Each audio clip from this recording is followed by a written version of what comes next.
हाँ। तो next heading आप लोग डालो structures of oxy acids.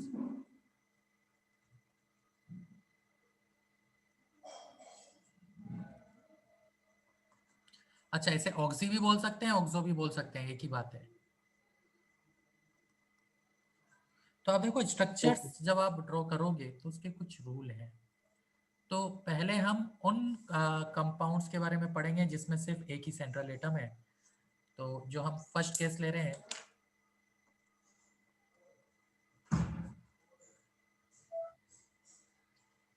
When only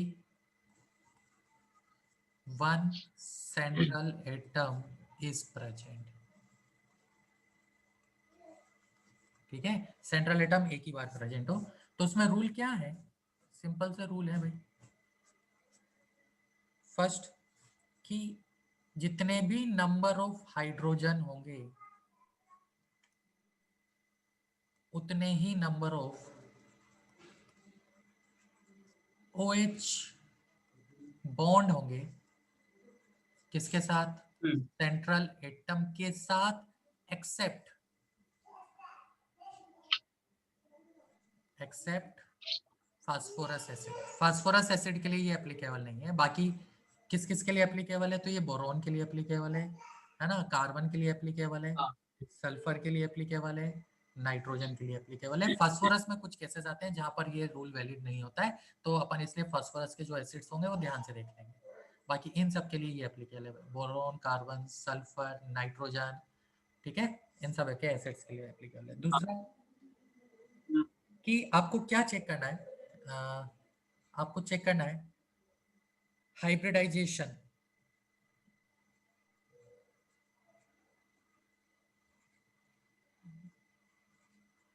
hybridisation वहां पर क्या है, sp2 है या sp3 है? अब उससे क्या फर्क पड़ेगा वो अपन देखेंगे। तो अपन सीधा सीधा सबसे पहले स्ट्रक्चर ड्रॉ हाँ। करने पर आते हैं जब सिंगल एटम्स हमारे पास प्रेजेंट हो। तो जैसे कि फर्स्ट एग्जांपल हम लेते हैं एरन H3BO3।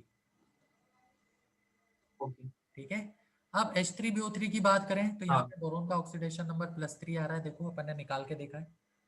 हाँ। और हाँ, 6। बोरॉन के जो बैलेंस शेल है, बैलेंस शेल में कितने इलेक्ट्रॉन होते हैं? 3 इलेक्ट्रॉन होते हैं। और हाँ। 3 हाइड्रोजन है और 3 ही ऑक्सीजन है, तो 3 OH ग्रुप यहाँ पर अटैच होंगे इससे। ओके। यहाँ तक क्लियर? हाँ जी। नाम क्या हो जाएगा इसका? तो बोरिक एसिड। बोरिक एसिड, क्योंकि मैक्सिमम ऑक्सीडेशन स्टेट में। तो देखो नाम भी लिखना आ गया और स्ट्रक्चर हाँ। भी आपको ड्रॉ करनी आ गई। ये हो गया बोरिक एसिड। अब हम क्या हाँ। करेंगे? सेकंड लेते हैं H2CO3। अब H2CO3 में कार्बन की बात करें तो कार्बन के बैलेंस शेल में कितने इलेक्ट्रॉन होते हैं? 4। 4। अब कितने हाइड्रोजन है यहाँ पे? 2 हाइड्रोजन, मतलब 2 OH होंगे यहाँ पे। तो 2 OH हमने पहले बना दिए। ओके। अब एक ऑक्सीजन बचा, तो ऑक्सीजन आपके मैक्सिमम 2 ही बॉन्ड बनाता है, तो डबल बॉन्ड से उसको कनेक्ट कर दिया, तो H2CO3। कार्बन यहाँ मैक्सिमम +4 ऑक्सीडेशन स्टेट में, तो इसका जो नाम हो गया वो हो गया कार्बोनिक एसिड।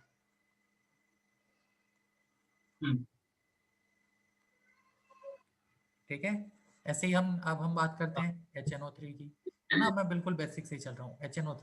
HNO3 में नाइट्रोजन का ऑक्सीडेशन नंबर आपने निकाला +5, मैक्सिमम ऑक्सीडेशन स्टेट है, तो नाइट्रिक एसिड हो गया। अब हाँ। इसमें गलती क्या होती है? जनरली बच्चे क्या गलती करते हैं कि सर नाइट्रोजन के बैलेंस शेल में 5 इलेक्ट्रॉन है, ये अपन ने पहले भी डिस्कस किया। तो हाँ, तो वो एक डबल बॉन्ड हाइड्रोजन है होगा। तो एक OH तो हमने कनेक्ट कर दिया भाई, ये तो करेक्ट है, ये तो सभी करेक्ट करते हैं। अब बचे हाँ। 2 ऑक्सीजन, तो एक डबल बॉन्ड पे यहाँ कनेक्ट कर दो और सर दूसरा ऑक्सीजन को डबल बॉन्ड पे यहाँ कनेक्ट कर दें, तो क्या ये करेक्ट स्ट्रक्चर हुई क्या? नहीं। नहीं, नहीं सर, इसमें क्यों? Coordinate bond. हाँ, क्योंकि नाइट्रोजन 5 बॉन्ड नहीं बना सकता, और जब नाइट्रोजन 5 बॉन्ड नहीं बना सकता तो ये स्ट्रक्चर क्या हो गई? इनकरेक्ट हो गई। उस केस में क्या होगा? एक कोऑर्डिनेट बॉन्ड हो जाएगा ऑक्सीजन की तरफ, और एक डबल बॉन्ड हो रहेगा और एक OH ग्रुप रहेगा। ठीक है, तो इस केस में नाइट्रोजन का जो हाँ हाइब्रिडाइजेशन आया वो क्या निकल के आया? sp2 या sp3? Sir, SP2। sp2 आया क्योंकि 3 ही सिग्मा बॉन्ड हो रहे हैं, कोऑर्डिनेट बॉन्ड को एक सिग्मा बॉन्ड मानेंगे। इस डबल बॉन्ड में एक सिग्मा बॉन्ड, एक पाई बॉन्ड है, और एक ये ऑक्सीजन के साथ सिग्मा, तो 3 सिग्मा बॉन्ड बना रहा है वो, इसलिए हाइब्रिडाइजेशन यहाँ पे sp2 आ जाएगा। sp ठीक है। ऐसे ही अब हम बात करते हैं HNO2 की। तो इसमें एक लोन HNO2 क्या होता है, एक मिनट, हाइब्रिडाइजेशन क्या? ऐसे sp3 हाँ तो देखो स्क्रीन आप लोगों को दिख रहा है, हाँ सर अभी देखिए देख रहे हैं। ठीक है। तो सबसे पहले मैं HNO2 बना देता हूँ फटाफट जी। अच्छा, नाइट्रोजन का हाइब्रिडाइजेशन क्या है HNO2 में?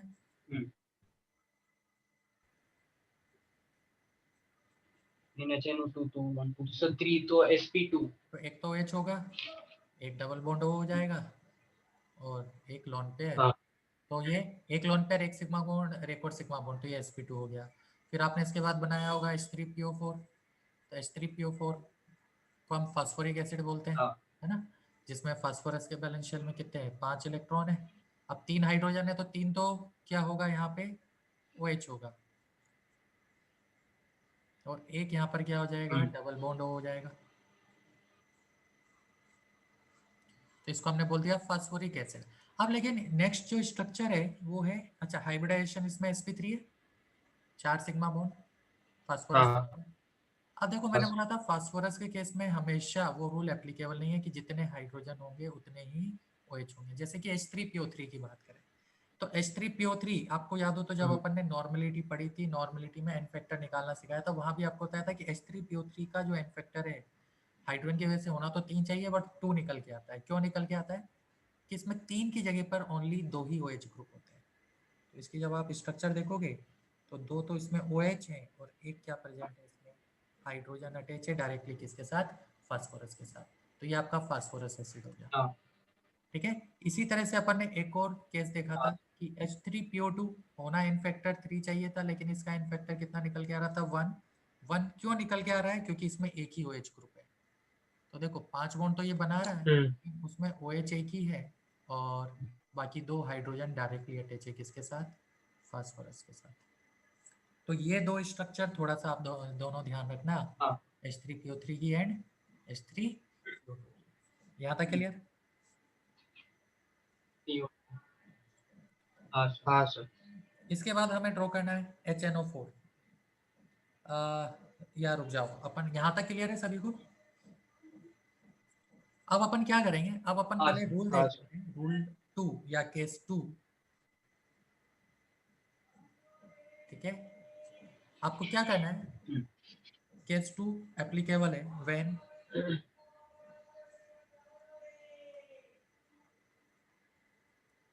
Double central atom are present. ठीक है। हाँ इसी में आपको सबसे ज्यादा दिक्कत आती है। तो डबल सेंट्रल एटम जब प्रेजेंट है तो आपको क्या करना है, आपको सिर्फ और सिर्फ ऑक्सीडेशन स्टेट क्या करना है, कैलकुलेट करना है। किसका कैलकुलेट करोगे, oxidation state of central atom. ठीक है। अब आपने ऑक्सीडेशन स्टेट क्या कर लिया, हाँ सेंट्रल एटम का कैलकुलेट कर लिया। उसके बाद अब आपको चेक करना है क्या, कि फर्स्ट केस है कि जो कैलकुलेटेड ऑक्सीडेशन स्टेट है एंड जो मैक्सिमम ऑक्सीडेशन स्टेट है उनमें क्या रिलेशन है। ठीक है। क्या क्या रिलेशन आ सकता है, हाँ कैलकुलेटेड ऑक्सीडेशन स्टेट या तो ग्रेटर देन होगी मैक्सिमम के, या लेस देन होगी मैक्सिमम ऑक्सीडेशन स्टेट के, या फिर क्या होगी तीसरा केस, इक्वल होगी। यही 3 पॉसिबिलिटी है, हाँ हाँ equal to maximum oxidation state, है ना। तो जब कैलकुलेटेड ऑक्सीडेशन स्टेट ज्यादा है किससे, मैक्सिमम ऑक्सीडेशन स्टेट से, तो उस केस में जो लिंकेज प्रेजेंट होगा, ठीक है, उसको हम बोलेंगे परोक्सी लिंकेज। कैसा लिंकेज बोलेंगे, परोक्सी। और पैरोक्सी अपन ने जब स्ट्रक्चर क्या कहते हैं नोमेनक्लेचर पढ़ा था तो मैंने आपको बताया था परोक्सी या का तो क्या होगा, 2 ऑक्सीजन डायरेक्टली +1 कनेक्टेड होंगे, यानी उस स्ट्रक्चर के अंदर 2 एटम के बीच में से 2 ऑक्सीजन डायरेक्टली कनेक्टेड होना जरूरी है। क्लियर? हाँ लेकिन अगर calculated oxidation state less than है मैक्सिमम ऑक्सीडेशन स्टेट से, तो वहां पर दोनों सेंट्रल एटम के बीच में कोई भी ऑक्सीजन नहीं आएगा। और अगर calculated oxidation state equal to maximum oxidation state है, तो वहां पे जो लिंकेज आएगा that is called oxy linkage. Oxy linkage का मतलब दोनों सेंट्रल एटम के बीच में सिर्फ एक ही ऑक्सीजन निकल के आएगा। क्या ये क्लियर होता है? हम्म, ये नोट कर लो। हाँ, फिर अपन फटाफट से क्या करते हैं, स्ट्रक्चर्स देखते हैं। तो बेसिक से सबसे पहले हम लेते हैं जैसे कि हमने लिया लेट से बहुत ही कॉमन एग्जांपल लेते हैं ओलियम। ओलियम का फॉर्मूला होता है H2SO7। अब देखो सल्फर, यहाँ पे सल्फर का ऑक्सीडेशन नंबर निकालो मेथड से, तो कितना निकल के आ रहा है? +6 निकल के आ रहा है। इसको सल्फर के ऑक्सीडेशन स्टेट को x मान के, है ना। और मैक्सिमम कितना होता है? वो भी +6 होता है। और सल्फर का +6 ही होता है। तो कैलकुलेटेड इक्वल टू मैक्सिमम आ रहा है, तो कैसा लिंकेज होगा? ऑक्सी लिंकेज, यानी दो सल्फर के बीच में एक ऑक्सीजन ऐसे कनेक्ट करना है। कर दिया। अब देखो बाकी ऑक्सीजन और हाइड्रोजन, तो जो अपन ने अभी रूल देखा कि जितने हाइड्रोजन होंगे उतने तो OH होना जरूरी है, ये तो क्लियर है। कितने हाइड्रोजन है इसमें? 2 हाइड्रोजन है, यानी 2 OH तो प्रेजेंट होना जरूरी है। अब सल्फर के वैलेंस शेल में 6 इलेक्ट्रॉन होते हैं, एक इलेक्ट्रॉन तो यहाँ पे चला गया, बचे 2 3 4 5 6। तो एक OH हमने पहले ये कनेक्ट कर दिया इधर, ऐसे ही एक OH हमने इधर इक्वली डिस्ट्रीब्यूट कर दो इधर। यहाँ तक कोई डाउट? हाँ, नहीं है। अब बचे हुए कितने ऑक्सीजन है? देखो एक ऑक्सीजन नहीं, इसमें गया, 2 ऑक्सीजन आजू बाजू चले गए, टोटल 3 ऑक्सीजन कंज्यूम हो गए, बचे 4। तो दोनों में इक्वली डिस्ट्रीब्यूट किया तो 2 ऑक्सीजन इधर आएंगे, तो 2 ऑक्सीजन डबल बॉन्ड से इस सल्फर के साथ कनेक्टेड होंगे, और बचे हुए 2 ऑक्सीजन हाँ, इस सल्फर के साथ डबल बॉन्ड से कनेक्टेड होंगे। तो ये हमारी ओलियम की स्ट्रक्चर निकल के आ गई। और इसका जो नाम होगा वो क्या होगा? Pyro sulphuric acid. हाँ, नाम तो अब लिखना आ रहा है ना? हाँ सर, हाँ, आगे। क्योंकि 2 इंटू एक एसिड से हमने क्या किया है? H2 निकाला है। हाँ H2O नहीं, रिमूव। ओ। हाँ हाँ हाँ, सर, करिए करिए। 2 इंटू एक एसिड से हमने क्या रिमूव किया? H2 रिमूव किया। तो अभी फटाफट से अब मैं आपको कुछ कंपाउंड दे रहा हूँ, जल्दी से इन सबकी स्ट्रक्चर ड्रॉ करो। सेकेंड है H2 S2O8, इनका नाम भी साथ के साथ लिखना। थर्ड आपको ड्रॉ करना है H2 S2O6। फोर्थ आपको ड्रॉ करना है H2 SO5। फिफ्थ आपको ड्रॉ करना है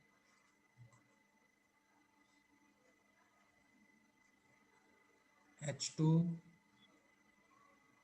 S2O3, इसको थोड़ा स्टार मार्क कर लेना, ठीक है। और 6 आपको ड्रॉ करना है H2।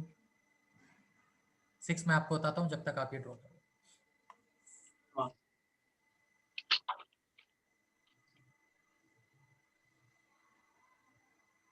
तो सेकंड कौन सा? H2SO8। हाँ 6 आप लो, H2 S2O4, और 7th आप ले लो H2 S2O5। फटाफट से इनकी स्ट्रक्चर ड्रॉ करो, फिर अपन डिस्कस करते हैं। हाँ, तो बेसिकली ये पायरोसल्फ्यूरिक एसिड प्लस एक ऑक्सीजन है, तो इट शुड बी पर पर परऑक्सी परऑक्सी डाइसल्फ्यूरिक एसिड। तो ये जो कंपाउंड है H2S2O8, इसका जो नाम होगा वो होगा पर ऑक्सी, ठीक है, डाइसल्फ्यूरिक एसिड।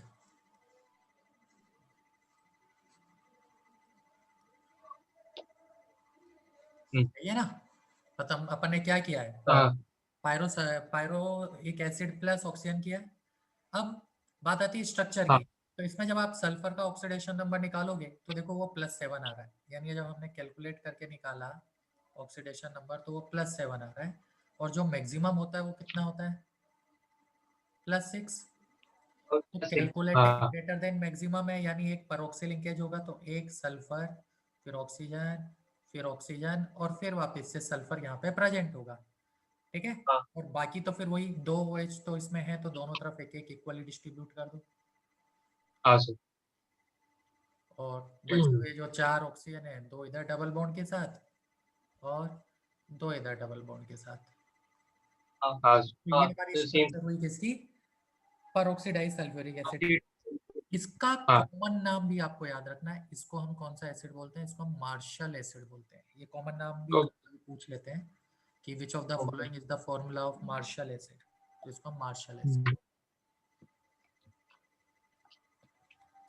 ठीक है। जैसे कि अपना जो फर्स्ट है इसको हम क्या बोलते हैं, ओलियम बोलते हैं ना, हाँ है ना। सेकंड वाले को हम मार्शल एसिड बोलते हैं। तो ये कॉमन नाम आपको याद रखने हैं। अब हम बात करते हैं थर्ड वाले की। अच्छा, ये जो मार्शल एसिड है, मार्शल एसिड में अगर मैं आपसे पूछूं what is the oxidation number of sulphur, तो आपका आंसर क्या होना चाहिए।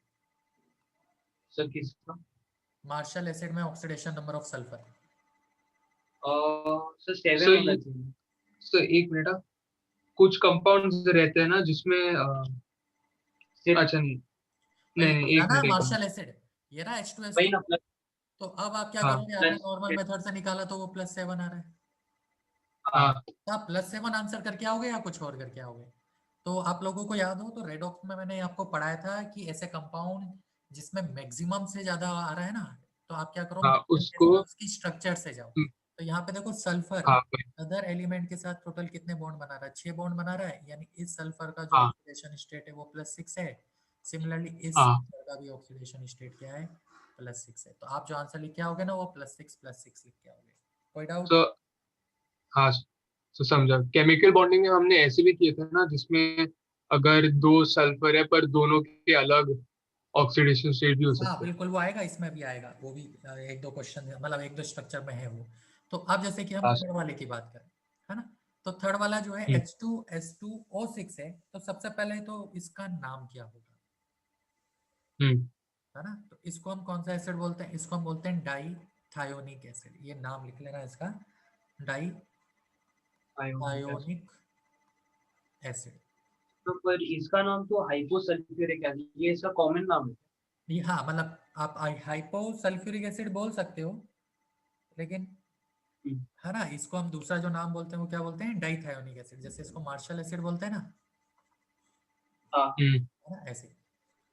तो वो तो आपका मेथड तो है ही। मेथड क्या है कि आपने क्या किया है, पायरोइक एसिड में से एक ऑक्सीजन रिमूव किया हम्म है ना। तो क्या बोलोगे, दूसरा नाम भी बताओ। पायरोइक एसिड में से जब एक ऑक्सीजन निकला है तो sir hyposulphuric acid. Hypo sulphuric acid sulphuric acid. Acid, है ना। अपन ये भी लिख सकते हैं। अब बात आती है इसकी स्ट्रक्चर की। तो इसकी हाँ स्ट्रक्चर अपन कैसे लिखेंगे, तो इसकी जो स्ट्रक्चर सर होगी, एस एस बॉन्ड। हाँ यहाँ से जब हमने सल्फर का ऑक्सीडेशन नंबर निकाला तो कितना आ रहा है कैलकुलेट करने पर, +5। और मैक्सिमम जो होता है वो कितना होता है, +6। हम्म, तो मैक्सिमम प्लस से 6। कम है, यानी बीच में कोई ऑक्सीजन नहीं होगा तो सल्फर डायरेक्टली सल्फर से अटैच होगा। बाकी तो हम्म आपको आता है 2 हाइड्रोजन है तो हम्म, 2 OH यहाँ पर प्रेजेंट होंगे, इधर भी और इधर भी एक एक इक्वली डिस्ट्रीब्यूट कर दो। तो अब देखो स्ट्रक्चर से भी जाओगे तो अदर एलिमेंट के साथ सल्फर यहाँ पे कितने बॉन्ड बना रहा है, सल्फर वैसे सल्फर वाला बॉन्ड काउंट नहीं करेंगे, ठीक है, ये बॉन्ड काउंट नहीं होगा। तो अदर एलिमेंट के साथ 1 2 3 4 5, यानी इस सल्फर का ऑक्सीडेशन स्टेट भी 5 है और इस सल्फर का ऑक्सीडेशन हम्म, स्टेट भी क्या है, +5 है ना। तो दोनों चीजें यहाँ पर क्लियर होगी, इनके नाम भी यहाँ पर क्लियर हो गए। अब हम बात करते हैं H2SO5। क्या बोलते हैं भाई H2SO5 को, सर H2SO5। हाँ सो इसको ये बुलाते हैं ना पर सल्फ्यूरिक एसिड। हाँ पर ऑक्सी पर सल्फ्यूरिक या पर ऑक्सी सल्फ्यूरिक। सल्फ्यूरिक एसिड, एक ही बात है, परऑक्सी लिखो या पर लिखो, सल्फ्यूरिक एसिड। इसका कॉमन नाम क्या होता है? तो इसको हम क्या बोलते हैं? इसको हम केरोस एसिड भी बोलते हैं। तो इसका ये दूसरा नाम हो गया केरोस एसिड। अब बात होती है कि इसकी स्ट्रक्चर कैसे ड्रॉ करें। तो देखो यहाँ पर अगर हम ध्यान से देखें तो सल्फर का जो ऑक्सीडेशन नंबर हम निकालेंगे कैलकुलेट करके, वो कितना आ रहा है? +8 आ रहा है।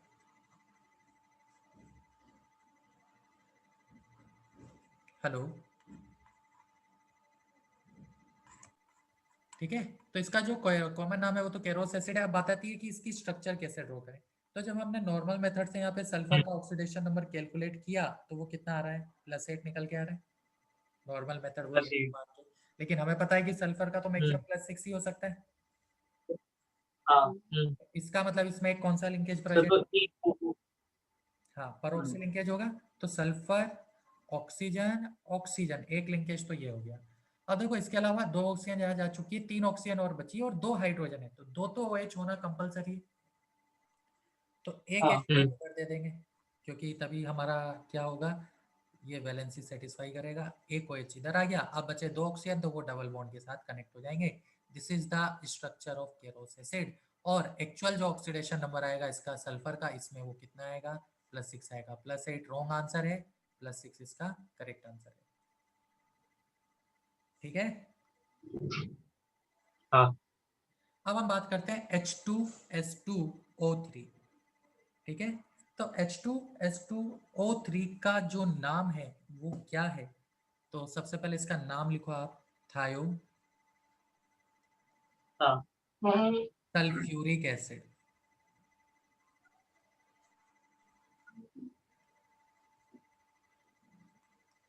ठीक है, ये हमारा क्या होता है? थायरो सल्फ्यूरिक एसिड होता है। हाँ। और अब बात आती है इसकी स्ट्रक्चर की, कि इसका जो स्ट्रक्चर होगा वो कैसा होगा।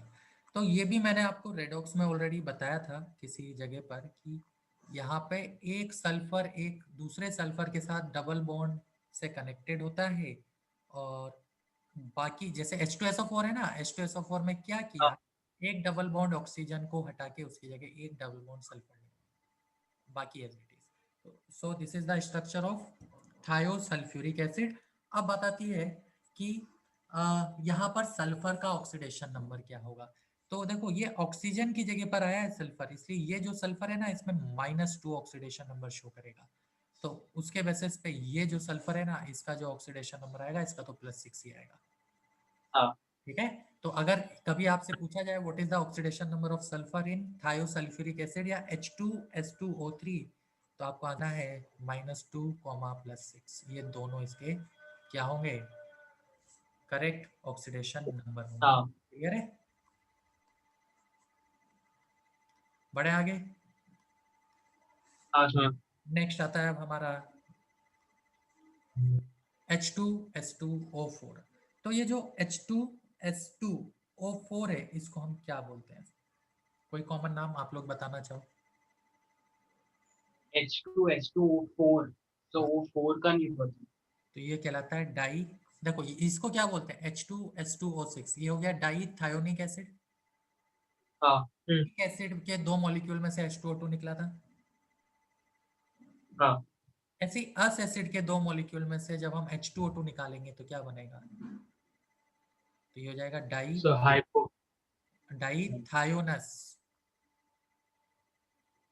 Thionous acid. इसका नाम हो तो आप डायरेक्टली याद कर लो। ठीक है, इसको हम डाई थायोनस एसिड बोलते हैं, अच्छा। है ना। बाकी वो मेथड तो है ही। ये क्या होता है, हाँ। इसकी एक प्रॉपर्टी याद रखना, प्योर फॉर्म में ये अनस्टेबल होता है। ओके। ठीक है, ये नोट करके लिख लेना, क्या प्रॉपर्टी है इसकी, कि अनस्टेबल इन प्योर फॉर्म।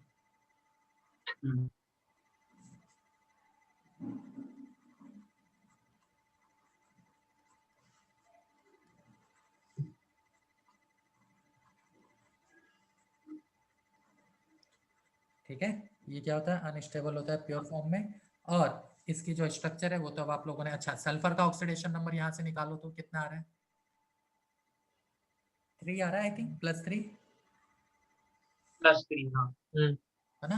तो +3 आ रहा है, और अब हम देखेंगे तो सल्फर सल्फर डायरेक्टली बॉन्डेड होगा क्योंकि इसके बीच में कोई ऑक्सीजन नहीं आएगा, लेस देन है मैक्सिमम से। ठीक है, तो ये तो हाँ। सल्फर सल्फर डायरेक्टली कनेक्टेड हो गया, तो एक ऑक्सीजन डबल, 2 हाइड्रोजन है तो 2 तो OH होंगे, तो ये लो 2 OH बना दिए, इसमें तो कोई दिक्कत ही नहीं है, 2 OH तो होना जरूरी है। अब इसके अलावा क्या होगा, जो 2 ऑक्सीजन बचे हैं दोनों पे इक्वली डिस्ट्रीब्यूट कर दो, double bond oxygen double bond oxygen, हाँ है ना। और एक एक क्या आ जाएगा, लोन पेयर आ जाएगा। So this is the structure of dithionous acid, और इसकी प्रॉपर्टी क्या है कि फ्री फॉर्म में ये क्या होता है, अनस्टेबल होता है। ठीक है, हाँ इसके अलावा एक और प्रॉपर्टी इसके बारे में लिख लेना कि ये एक वाइट पाउडर होता है, और इसे हम strong reducing agent and bleaching agent के फॉर्म में यूज करते हैं। लिखवा देता हूँ मैं, तो लिख लो। हाँ। आपका डाइथायोनस एसिड है, क्या फॉर्मूला हो गया, H2S2O4। ये क्या होता है, ये as a reducing agent use होता है। हम्म।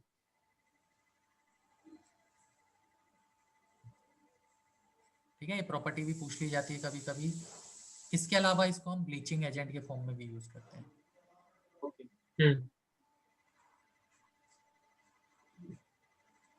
अपन लोगों ने ऑर्गेनिक कभी पढ़ी हो तो ये क्या होता है, ये नाइट्रो ग्रुप को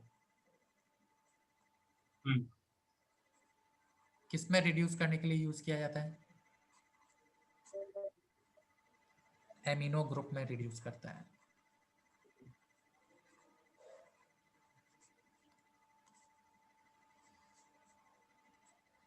ठीक है, तो हाँ। डाइथायोनस एसिड आपका नाइट्रो ग्रुप को अमीनो ग्रुप में रिड्यूस करने के लिए यूज करते हैं। इसके अलावा इसकी ब्लीचिंग करने की भी क्या होती है, प्रॉपर्टी होती है।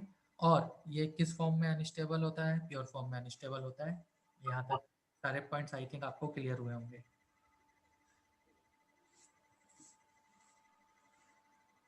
नेक्स्ट स्ट्रक्चर कौन सी है, H2 S2O5। S2O5। हाँ भाई, कौन सा एसिड बोलते हैं इसको, तो इसको हम डाई सल्फ्यूरस या पायरोसल्फ्यूरस एसिड बोलते हैं। पायरोसल्फ्यूरस हाँ।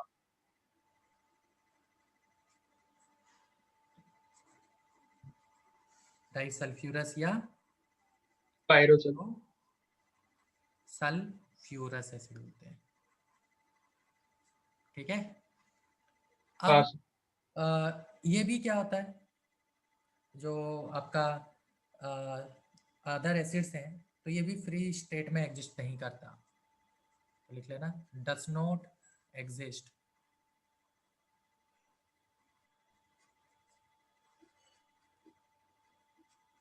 In free state.